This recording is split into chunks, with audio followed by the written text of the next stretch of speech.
Lors de notre barbecue familial, ma sœur a lancé une blague, si tu disparaissais demain, personne ne s'en rendrait même compte. Tout le monde a ri, sauf moi. J'ai simplement levé mon hot-dog et j'ai dit, défi accepté. J'ai déménagé ce soir-là, coupé les ponts et disparu. 1 an plus tard, ils organisent un brunch de réconciliation. Je viens de recevoir un texto, s'il te plaît, viens. Maman pleure dans la salade de pommes de terre. Voilà donc comment tout a commencé, un hot-dog, un barbecue familial et une blague qui a fait l'effet d'une brique traversant une vitre en vitrail.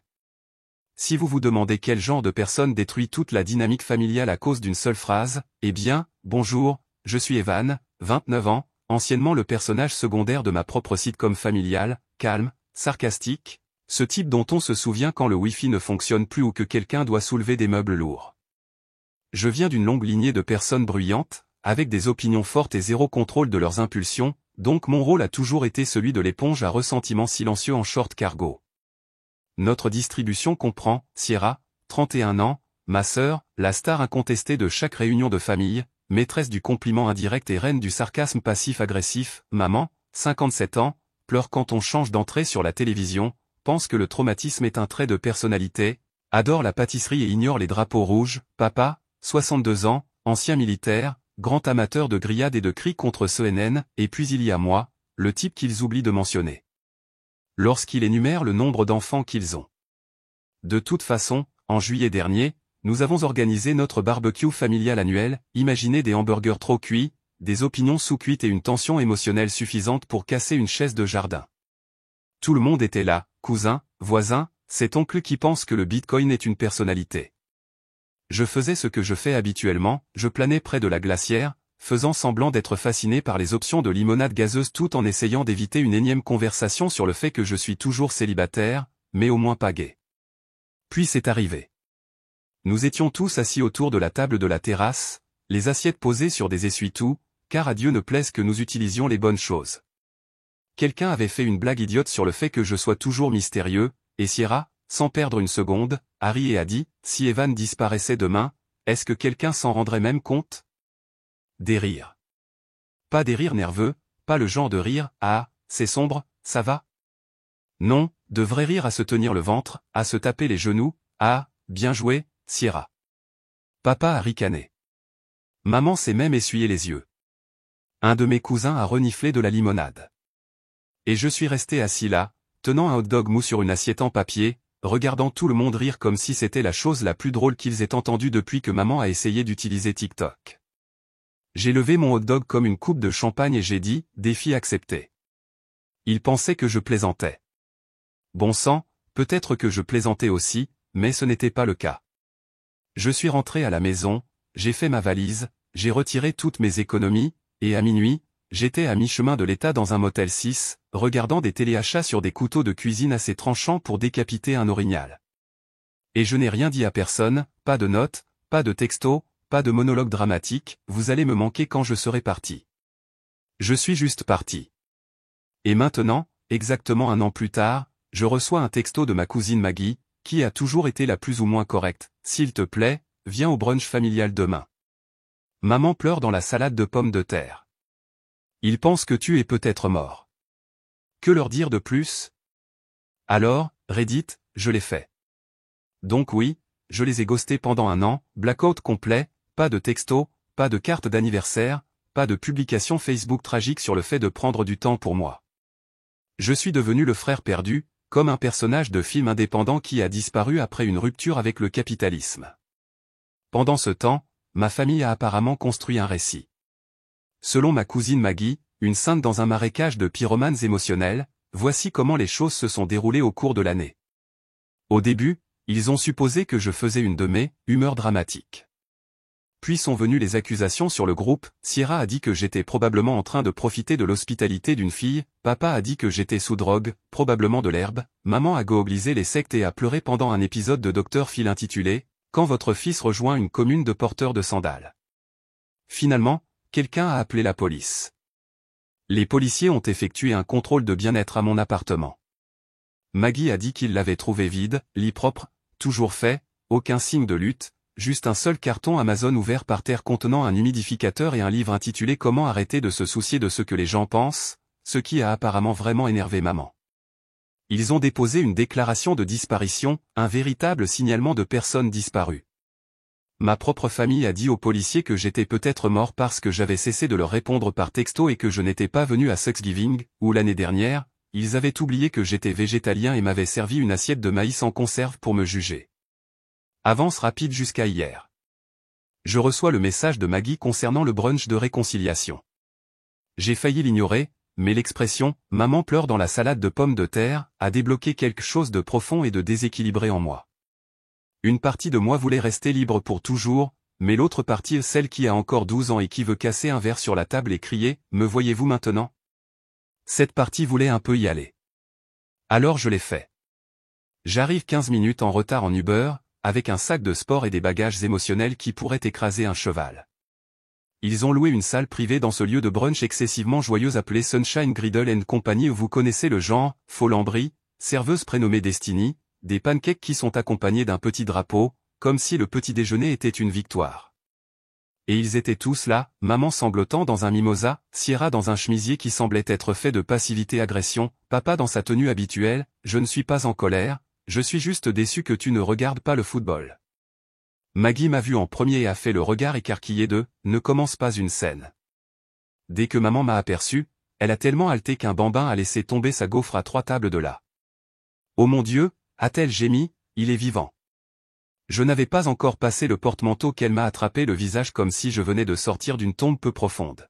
« Tu n'as aucune idée de ce que nous avons traversé » a-t-elle sangloté. « Je n'ai pas dormi depuis août. » Tu as commenté sur un mème de Mignon il y a 2 semaines, ai-je dit. À 2 heures du matin, Maggie s'est étranglée avec son café. C'est alors que Sierra s'est levée, les bras croisés, et a dit, tu sais que tu aurais pu simplement dire que tu avais besoin d'espace, comme un adulte. Je me suis assis, je me suis versé du jus d'orange et j'ai souri. Bien sûr, juste après que tu aies dit que personne ne se soucierait si je disparaissais, comme un adulte. La table est devenue silencieuse. Papa s'est raclé la gorge. Profitons tous du petit déjeuner. Nous avons commandé l'échantillon familial, pancakes, saucisses, œufs, le tout est juste au milieu, un énorme bol tremblant de salade de pommes de terre. Je me suis donc retrouvé assis à une table avec des gens qui ont autrefois ri à l'idée de ma disparition, sanglotant maintenant dans les glucides comme si c'était la scène, édition dysfonctionnement émotionnel.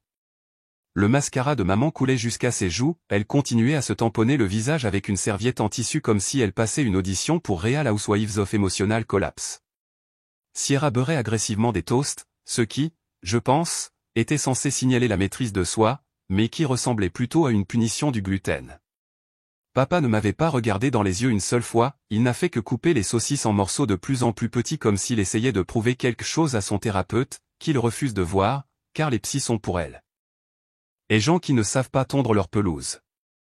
Pourquoi n'as-tu rien dit, a finalement gémi maman. Nous étions inquiets. Tu as déposé une déclaration de disparition, ai-je dit. Puis tu as posté sur Facebook que j'étais probablement en train de me trouver sur une plage quelque part, avec un emoji pleurant. Ce post a eu 84 likes, a-t-elle reniflé, et 2 commentaires de tes amis de Zumba disant que j'avais toujours semblé bizarre. Papa a posé sa fourchette. On ne peut pas faire ça ici? Oh, je suis désolé, ai-je dit en souriant gentiment. Préféreriez-vous qu'on crie dessus à Noël, comme d'habitude? Maggie essayait de ramper dans son verre de mimosa.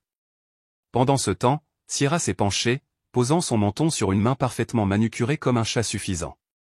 Honnêtement, Evan, tout ça était assez théâtral. Exact, ai-je dit, parce que je suis le plus dramatique, pas la femme qui pleure dans un plat d'accompagnement à base de mayonnaise. C'est alors que maman a éclaté en sanglots et s'est effondrée dans les bras de Sierra comme un soufflet dégonflé. Il ne nous manque même pas, a-t-elle haleté. J'ai fait ses œufs mimosa préférés et tout. Je suis allergique aux œufs, ai-je dit. Tu étais juste difficile à ce sujet. Et c'est là que j'ai réalisé qu'aucun d'eux n'avait changé au pas vraiment. J'ai disparu pendant 1 an, je leur ai fait subir un silence si complet qu'ils faisaient passer le ghosting pour une accolade collective, et ils n'ont toujours pas pu assumer la moindre responsabilité. Le meilleur? Quelqu'un avait apporté un panier cadeau. Il était posé au centre de la table comme une offrande de paix lors d'une négociation d'otages de banlieue remplie de pain aux bananes fait maison, d'aimants inspirants et d'une carte qui disait « Nous manquons à notre petit homme mystérieux ». Pardonnons et festoyons. Amour, la famille.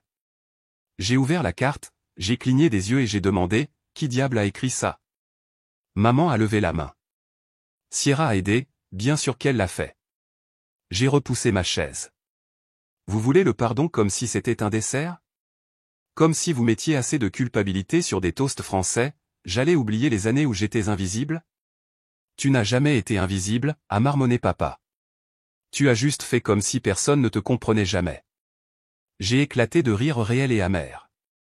C'est parce que personne n'a jamais essayé. Personne n'a bougé. Même la serveuse s'est arrêtée à mi-chemin avec un plateau de jus d'orange, comme, oh non, la table 5 du brunch traumatique recommence. J'ai pris un petit pain. J'avais besoin d'une victoire. Vous pouvez garder les œufs mimosa. Je prends ce petit pain comme paiement pour la thérapie dont j'aurai besoin après ce petit déjeuner. Maman a halté. Evan et moi nous sommes tournés vers Sierra. Tu te souviens avoir dit que personne ne remarquerait si je disparaissais? Elle n'a pas répondu, elle a juste regardé. Je me suis penché près d'elle. Eh bien, tu as remarqué. C'était une blague. Tu es sérieusement toujours en colère à cause de ça. J'ai ri fort et aigu, le genre de rire qui fait arrêter les gens de mâcher. Tu m'as humilié devant toute notre famille, ai-je dit. Tu es peut-être le mot de la fin de ma propre vie. Et les autres? Ils ont juste ri. Personne n'a dit, et, peut-être que c'est allé trop loin. Pas une seule fois. Maman s'est tamponnée les yeux comme si c'était un triste film Lifetime et non une guerre qu'elle avait contribué à déclencher. Chérie, tu prends toujours les choses trop personnellement. Parce qu'elles sont personnelles, ai-je rétorqué. Jésus, maman, ce n'est pas un caprice. Tu m'as traité comme un colocataire bizarre avec un mot de passe Wi-Fi, pas comme ton fils. Oh, s'il te plaît, a interrompu Sierra. Tu t'es toujours fait passer pour la victime. Tu as disparu pendant un an à cause d'un seul commentaire. Ce n'était pas un seul commentaire, ai-je grommelé. C'était chaque commentaire, chaque fête, chaque fois que tu as fait une blague à mes dépens, et tout le monde l'a laissé planer dans l'air comme si c'était normal. Papa a enfin levé les yeux. Tu aurais pu dire quelque chose. Je l'ai fait. Chaque fois que je suis parti tôt, chaque fois que je suis resté silencieux, chaque fois que j'ai souri en m'étouffant. Je l'ai dit de toutes les manières que vous n'avez pas pris la peine d'entendre le silence. Maman a tendu la main à travers la table, la main tremblante le geste universel pour « ne faisons pas ça ici ». Nous voulons juste retrouver notre famille. J'ai sursauté, j'ai retiré ma main. Vous voulez la version de moi qui continuait à se montrer, celle qui prenait les blagues et restait tard pour aider à nettoyer et vous laisser prétendre que tout allait bien. Vous ne me voulez pas. Vous voulez le fantôme qui souriait poliment. Tu déformes les choses, a dit Sierra, les bras croisés. Toute cette histoire où tu nous ghostes pendant 12 mois, et nous sommes les méchants? Vous l'êtes, ai-je dit froidement. Parce que j'ai disparu, et personne n'est venu me chercher. Son visage a changé. Je l'ai vu au seu éclair de culpabilité, 7 secondes de trop tard. Tu n'as pas le droit de pleurer maintenant, ai-je chuchoté, les yeux rivés sur les siens. Tu as ri alors. Cela a touché quelque chose. Elle a détourné les yeux, enfin. Je me suis levé.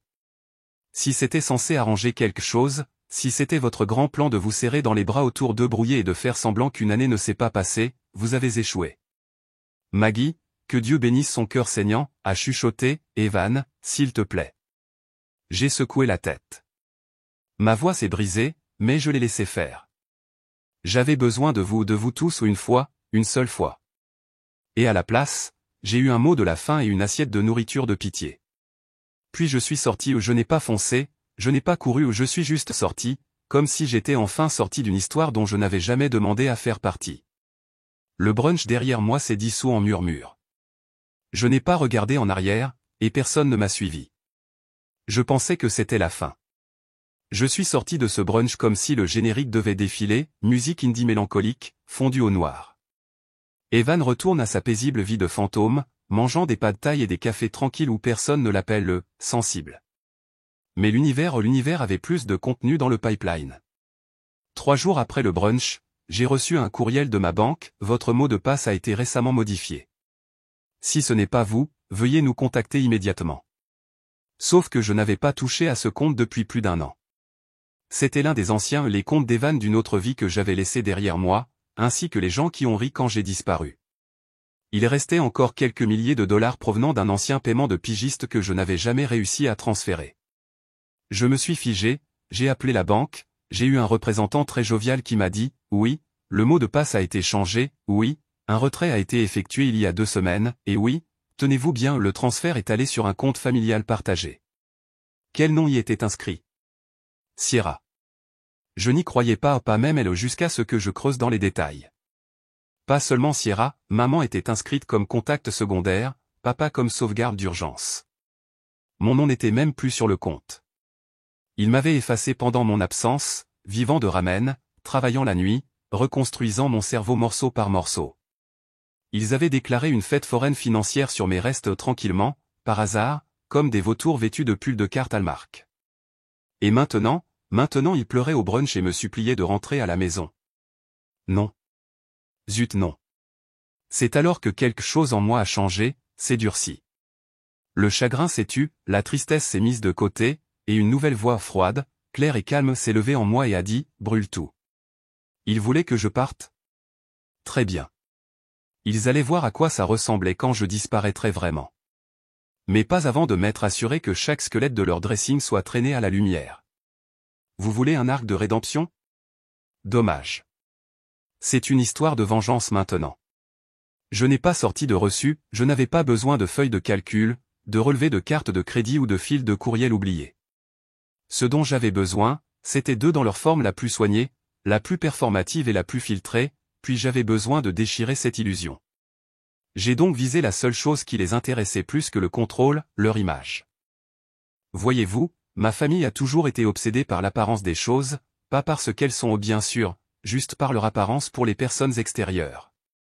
Sierra avec ses pyjamas de fête assortis et ses tartines de brunch parfaites à souhait, maman avec ses publications Facebook inspirantes sur la force de la famille, écrites en cursive sur une photo de plage. Papa faisant semblant d'être un homme travailleur simple en sirotant son whisky dans un pull de club de campagne qu'il garde uniquement pour la maison.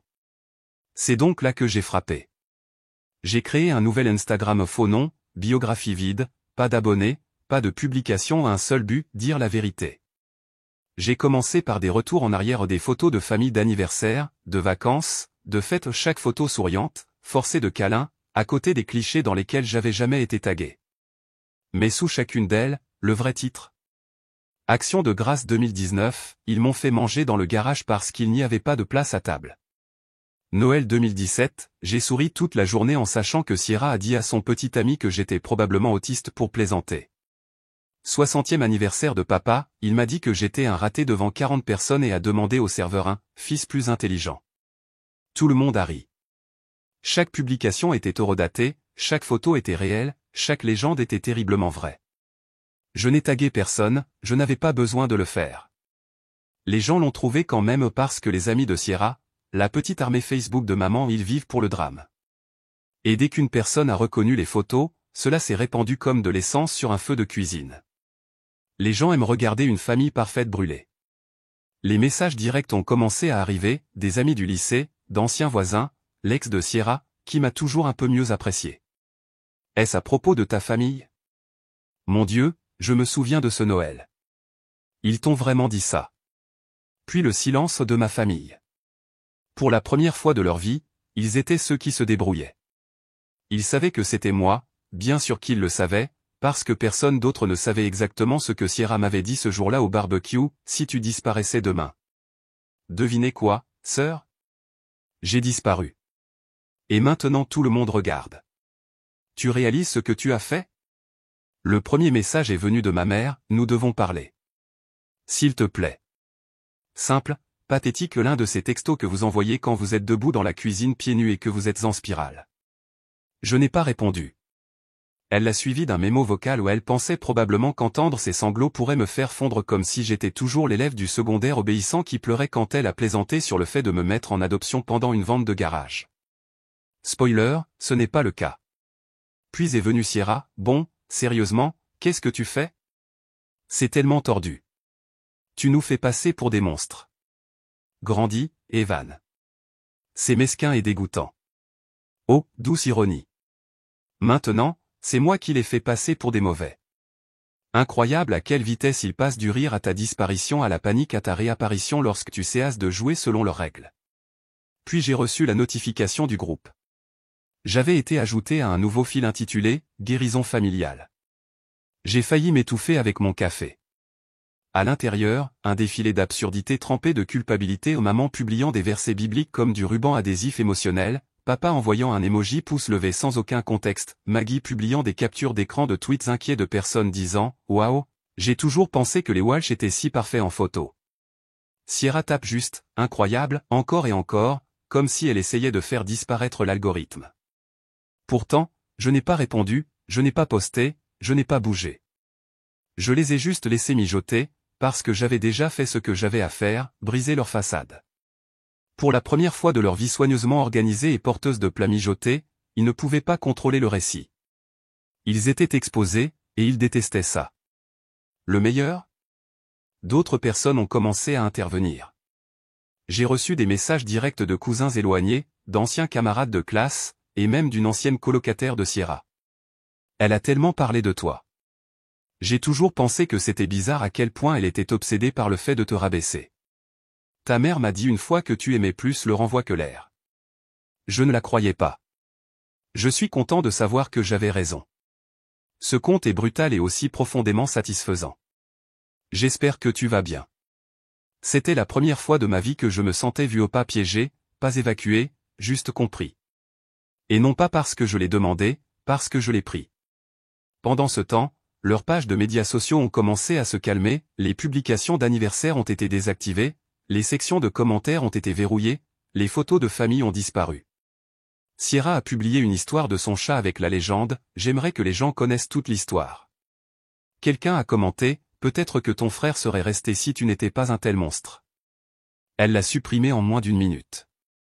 Je l'ai pris en capture d'écran quand même pour l'album souvenir. Et moi ? J'étais de retour dans ma cabane, buvant du thé glacé, regardant la pluie au pas de chaos, pas de bruit, juste la paix et le son lent et satisfaisant d'un château de cartes qui s'effondre sous le poids de ses propres mensonges. Laissez-les paniquer. J'en ai fini d'expliquer. Lorsque les coups ont retenti, j'ai su qui c'était avant d'ouvrir la porte. Ils envoient toujours le gentil quand les bombes commencent à exploser ou le diplomate, le pacificateur, celui qui pense toujours que ce n'est qu'un malentendu dont nous pouvons nous sortir grâce au brunch. C'était Maggie les cheveux frisés par la pluie, les manches tirées sur ses mains, serrant quelque chose dans ses bras comme une offrande de paix, du pain aux bananes, probablement un classique pain de la culpabilité. Elle a levé les yeux vers moi, clignant fortement des yeux. Puis-je entrer ? Non, ai-je dit, sans hésitation. Elle a déplacé son poids. S'il te plaît. J'ai soupiré et suis sorti, refermant la porte à moitié derrière moi comme si j'avais peur qu'elle ne glisse avec le vent. Je veux juste parler, a-t-elle dit. J'ai croisé les bras. Vous semblez tous vraiment intéressés à parler maintenant. Sa lèvre a tremblé. Il s'effondre, Evan. Je suis sérieuse. Maman n'a pas cessé de pleurer depuis 3 jours. Sierra a supprimé ses réseaux sociaux.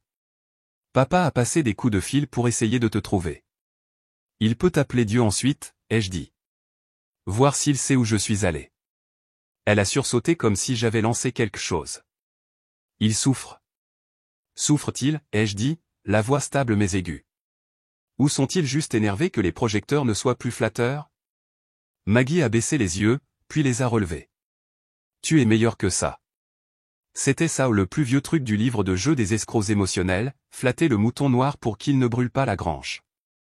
J'étais meilleur que ça, ai-je dit.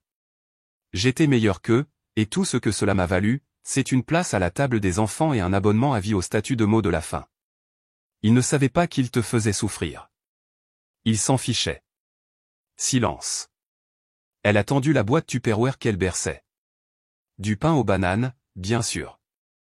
Maman a fait ça, a-t-elle dit. Tu aimais toujours ça. Elle a aussi dit, j'étais la raison pour laquelle les dîners de famille étaient tendus, mais bien sûr, commençons par des produits de boulangerie. Ses mains tremblaient. Peux-tu simplement essayer de leur pardonner ? Je me suis penché juste assez près pour qu'elle m'entende respirer. Ils ne sont pas venus me chercher quand j'ai disparu, mais maintenant que leur image publique fond comme du fondant au soleil, je suis soudainement de nouveau précieux. Non. Le pardon n'est pas gratuit, et je ne le distribue pas comme des cadeaux de fête. C'est ta famille, a-t-elle chuchoté. Non, ai-je dit, et cette fois, je le pensais jusqu'au fond de mon être. Ils l'étaient puis ils ont ri quand j'ai disparu, puis ils ont vidé mon compte bancaire, puis ils ont utilisé le brunch, les groupes de discussion et le gaslighting comme une seconde langue. Des larmes ont coulé sur ses joues, et elle ne les a pas essuyées. Je ne savais pas quoi faire, a-t-elle dit. J'avais peur de faire bouger le bateau. Tu avais peur de te mouiller, ai-je corrigé. Alors tu m'as regardé me noyer. Elle a fait un pas en avant, j'ai reculé. Tu veux que je rentre à la maison, mais la vérité, c'est que vous n'avez jamais fait de place pour moi là-bas. Vous aimez l'écho de moi ou le fantôme poli et pratique. Sa voix s'est brisée. Est-ce vraiment la fin? Non, ai-je dit. C'est le début ou le mien. Puis j'ai pris le pain aux bananes, je me suis retourné et j'ai fermé la porte derrière moi. Un clic doux, pas de drame, juste de la distance, juste la paix. Et Maggie, toujours debout sous la pluie, réalisant trop tard que le fantôme n'est pas revenu ou le fantôme est parti. Cela fait 2 mois depuis le dernier coup à ma porte. Maggie n'est pas revenue, personne ne l'a fait. Le groupe de discussion auquel je n'ai jamais répondu est devenu silencieux. Finalement, ils ont cessé d'essayer. Même la culpabilité finit par manquer de batterie. Et moi? Je suis toujours là, même cabane, même Porsche, même matin calme avec un café fort et personne ne me demande pourquoi je suis si sensible ou quand je vais m'en remettre. Mais quelque chose a changé maintenant. Je n'attends plus ni un texto, ni des excuses, ni cette version imaginaire de ma famille où ils se montrent un jour, les larmes aux yeux et transformés, prêts à être ce qu'ils n'ont jamais été. Cette version a également disparu. Il y a quelque chose d'étrange dans le silence après la vengeance. Vous pensez que cela ressemblera à un triomphe, comme des applaudissements au ralenti sous un éclairage dramatique, mais ce n'est pas le cas. On ressent juste que sa propre voix a enfin de l'espace pour résonner. Et j'ai appris à aimer ça. Je fais maintenant des promenades, de longues promenades, sans regarder par-dessus mon épaule. Je m'achète des provisions sans entendre la voix de ma mère dans ma tête qui appelle le lait d'amande, du non-sens hipster. J'allume de l'encens, je joue du vinyle et je lis des livres sans que personne ne me demande si je fais toujours ce yoga. Et parfois, au milieu de tout cela, je m'arrête simplement et je regarde autour de moi, comme, est-ce que c'est ça? Est-ce la paix? Ce n'est pas parfait. Il y a encore des moments où je défile devant de vieilles photos, des moments où je me demande ce que ça aurait été si seulement ils avaient vraiment essayé ou de m'aimer comme j'en avais besoin. Parfois, je manque plus l'idée de la famille que les gens eux-mêmes. Mais je ne reviens pas, même pas dans mon esprit. Parce qu'une fois que vous avez appris à respirer votre propre air, vous cessez de supplier les gens d'ouvrir une fenêtre pour vous.